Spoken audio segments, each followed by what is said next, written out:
નમસ્તે દર્શક મિત્રો, આજે સવારમાં કાલચક્રમાં આપણે વાત કરવી છે ચૂંટણીઓના ખર્ચાઓ અંગે.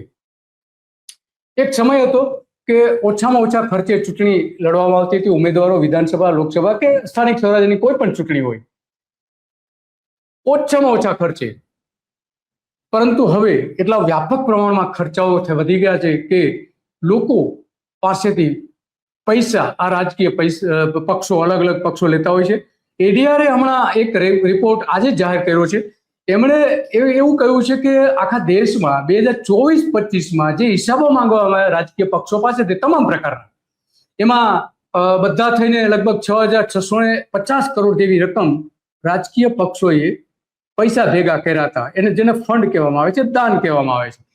અને એની સામે જે કુલ દાતાઓ હતા, દાન આપનારા, પૈસા આપનારા કુલ લોકો હતા, 11,343 લોકોએ આ ફંડ આપેલું હતું. દોસ્તો, 1 મિનિટનો તમારો સમય લેવા માંગુ છું. આપણે આગળ વધીએ કાર્યક્રમમાં એના પહેલા એક અપીલ કરવા માંગુ છું કે ધ ગુજરાત રિપોર્ટ એ સ્વતંત્ર પત્રકારત્વ કરતું સમાચાર માધ્યમ છે. અમે કોઈ પણ રાજકીય પક્ષનો એજન્ડા કે કોઈ વ્યક્તિ કે સંસ્થાનો એજન્ડા લઈને ચાલતા પત્રકારો નથી, અથવા સંસ્થા પણ એ પ્રકારની નથી. અમે પ્રો પીપલ અને રાજ્યના નાગરિકોના પ્રશ્નો માટે એમને વાચા આપવા માટે કામ કરતી સંસ્થા છીએ. અને એના માટે અમારે એક આર્થિક સહયોગની જરૂર છે, જેના માટે અમે જોઈનનું બટન આપણા યુટ્યુબ પ્લેટફોર્મ માટે અમે બનાવેલું છે.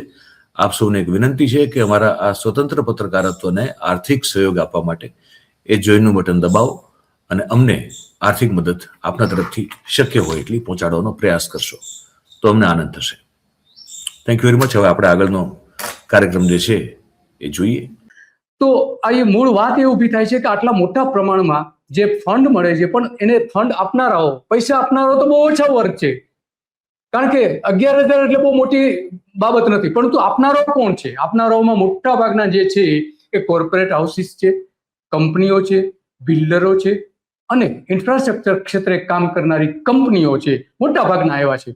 એમાં જે દાન મળેલું છે એમાં સૌથી વધારે દિલ્હીની જે હેડક્વાર્ટર્સ છે અલગ અલગ રાજકીય પક્ષોના, એમાં 2,640 કરોડ રૂપિયા ત્યાં મળ્યા છે. મહારાષ્ટ્રમાં બીજા નંબર પર મળેલું છે 2,438 કરોડ રૂપિયા.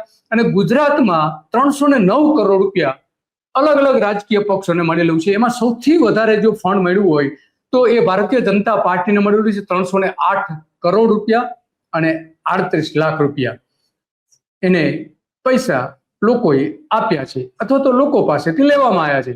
અને કોંગ્રેસને માત્ર ને માત્ર 70 લાખ રૂપિયા મળ્યા છે, માત્ર 70 લાખ રૂપિયા. એની સામે ભાજપને કેટલા? 308 કરોડ રૂપિયા. આમ આદમી પાર્ટીને 10 લાખ રૂપિયાના લોકોએ પૈસા આપ્યા છે, માત્ર 10 લાખ રૂપિયા. છતાં પણ આજે આમ આદમી પાર્ટી ચારે બાજુ સભાઓ કરી રહી છે, ખર્ચાઓ કરી રહી છે. ક્યાંથી આવે છે ખર્ચ? સવાલ એ આવીને ઉભા છે. દરેક પક્ષ, કોંગ્રેસ પણ મોટા પ્રમાણમાં રેલીઓ કરી રહી છે, સભાઓ કરી રહી છે, અને ભારતીય જનતા પાર્ટી તો એના કરતા 10 ગણી સભાઓ અને રેલીઓ અલગ અલગ જગ્યાએ કરી રહી છે અને રાજકીય કાર્યક્રમો કરી રહ્યા છે. તો આ બધાની વચ્ચે લોકો સૌથી વધારે ભીસાઈ રહ્યા છે. અને એટલા માટે આપણે જાણીએ છીએ કે લોકો મત આપી આવે છે, પણ વાસ્તવમાં જે સરકાર ચલાવે છે, પક્ષોને જીતવા માટે જે મદદ કરે છે, તો એ કોર્પોરેટ હાઉસ છે અને 11,000 લોકો છે આખા દેશમાં. ગુજરાતમાં 100 થી વધારે નથી.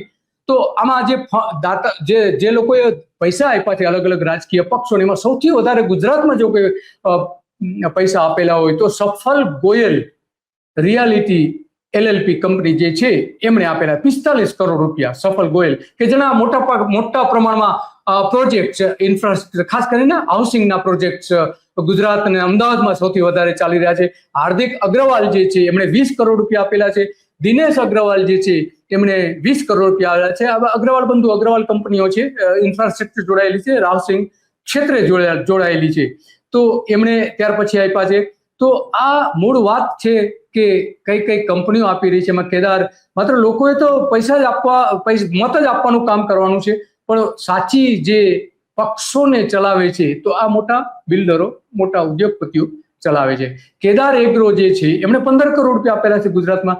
નિરમા જે છે એમણે 13 કરોડ. અને આ મોટા ભાગની જે રકમ છે એ તો ભારતીય જનતા પાર્ટીને મળેલી છે. કોંગ્રેસ અને આમ આદમી પાર્ટીને ઓછા પૈસા મળેલા છે. સૌરાષ્ટ્ર સિમેન્ટ છે 10 કરોડ રૂપિયા, જે હમણાં જ ગુજરાતના મોટા ઇન્ડસ્ટ્રીયલ હાઉસ છે એને હસ્તગત કરેલી છે. જાહેર ખબરો પણ આપવામાં આવે છે રાજકીય પક્ષો દ્વારા કે મતદારોને મતદાન કરવા માટે કહેવામાં આવે છે, પણ ચૂંટણી ફંડ આપવા માટે કોઈને કહેવામાં આવતું નથી. એક પરફેક્ટ ઘરનું સપનું એને સાકાર કરશે કોણ? Shrinathji group of companies. 10 વર્ષ પહેલા Dakshesh Shah started his journey એક સિમ્પલ ડ્રીમથી. બધાનું ડ્રીમ હોમ બનાવવાનું સપનું, એ પણ અફોર્ડેબલ પ્રાઇસમાં. 2015 થી હજારો ફેમિલીઝનું સપનું પૂરું કર્યું છે, તો તમે કેમ પાછળ રહી જાઓ? આજે જ મુલાકાત લો શ્રીનાથજી સામ્રાજ્ય અને સ્વસ્તિક પાર્કની અને તમારા સપનાને એડ્રેસ આપો. જાહેરમાં નથી કહેવામાં આવતું, નથી એની કોઈ જાહેર ખબરો બતાવવામાં આવતી. આ જોઈએ ભારતીય જનતા પાર્ટીએ જે ચૂંટણી જીતવા માટે, છેલ્લી ચૂંટણી જીતવા માટે પ્રાંતિજમાં જે જાહેર ખબર બનાવી હતી એ મારો મત સૌના સાથ, સૌના વિકાસના મંત્રને મારો મત ભાજપને. તો આવી જાહેર ખબરો આ બતાવીને લોકોને લોભામણી બાબતો બતાવવામાં આવે છે. પણ મતદારોએ તો માત્ર મત આપીને જ સંતોષ માનવાનો છે. સાચી જે છે એ તો આ જ ચલાવે છે. એગ્રો સેલ ઇન્ડસ્ટ્રીને આપણે જોયું 5 કરોડ રૂપિયા, હિમગીરી કોર્પોરેશન એને 5 કરોડ રૂપિયા આપેલા છે, આરતી ઇન્ડસ્ટ્રી છે એને 4.5 કરોડ રૂપિયા આપેલા છે. રાજકીય ભંડોળ પક્ષોને મોટાભાગના ભારતીય જનતા પાર્ટીના છે. ફ્રેન્ડ્સ ઇમ્પેક્ટ જે કંપની છે એમણે 10 કરોડ રૂપિયા આપેલા છે. એગ્રો સેલ ઇન્ડસ્ટ્રીઝ જે છે એને 5 કરોડ રૂપિયા, હિમગીરી કોર્પોરેશન 5 કરોડ રૂપિયા, આરતી ઇન્ડસ્ટ્રીઝ 5 કરોડ. આગળ આપણે જોયું પીસી પટેલે અલગ અલગ રીતે 5 રીતે આ કંપનીઓને આપેલા છે. આ જે પૈસા આપી રહ્યા છે એમાં મોટા ભાગના જે છે ઇન્ફ્રાસ્ટ્રક્ચર કંપનીઓ છે, બિલ્ડરો છે, કોન્ટ્રાક્ટરો છે, ખાણકામ, સૌથી વધારે ખાણકામ અને સિમેન્ટ કંપનીઓ આપી રહી છે રાજકીય પક્ષોને. એમાં દાતાઓના લિસ્ટમાં વ્યક્તિગત કરતા કોર્પોરેટ કંપનીઓ સૌથી વધારે છે. વ્યક્તિગત લોકો પૈસા આપતા નથી, મત આપીને સંતોષ માની લે છે અને કહે છે કે અમે વિકાસના હિસ્સેદારો છીએ એવો દાવો પણ કરે છે. પણ માત્ર ને માત્ર મત આપવા પૂરતી નાગરિકોની જવાબદારી ઊભી થાય છે અને સાચી જે ચૂંટણીઓ જે લડે છે એ તો આ કોર્પોરેટ હાઉસીસ છે. આ જોઈએ કે એક સભા પાછળ 30 કરોડ રૂપિયા ખર્ચ થતું હોવાનો એક આરટીઆઈમાં જે નર્મદા જિલ્લામાંથી ત્યાંના જે ધારાસભ્ય છે ચૈતર વસાવાએ આ શોધી કાઢ્યું હતું અને એમણે આ આરટીઆઈમાં બધી જ વિગતો મેળવી હતી અને એમણે એક જાહેર નિવેદન પણ આપ્યું હતું કે કઈ રીતે અલગ અલગ રાજકીય પક્ષો ફંડ આપવામાં આવે છે. એમાં નરેન્દ્ર મોદીની સભાની વાત કરી રહ્યા છે ચૈતર વસાવા કે એક સભા પાછળ કેટલું ખર્ચ થાય છે એની એ વાત કરે છે. સાંભળીએ શું કહી રહ્યા છે. નરેન્દ્રભાઈ મોદીનો ખર્ચો આખા દેશમાં સૌથી પહેલા કોઈ માંગ્યો હોય તો તમારા દીકરા ચૈતરભાઈ માંગ્યો છે. ખળબળી મચી ગઈ એ લોકોમાં કે આ મોદીનો ખર્ચો કેમ માંગે છે.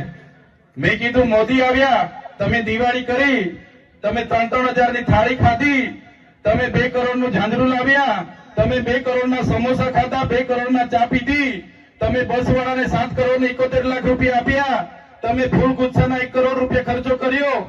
મેં કીધું પૈસા ક્યાંથી આવ્યા બતાવો મને. સાંસદના ઘરેથી આવ્યા તો કે ના, મુખ્યમંત્રીના ઘરેથી આવ્યા તો કે ના, હરસંઘવીના ઘરેથી આવ્યા તો મેં કીધું ના. મેં કીધું પૈસા આવ્યા ક્યાંથી? એમણે કીધું આદિવાસી બજેટમાંથી અમે ખર્ચો પાડી દીધો છે.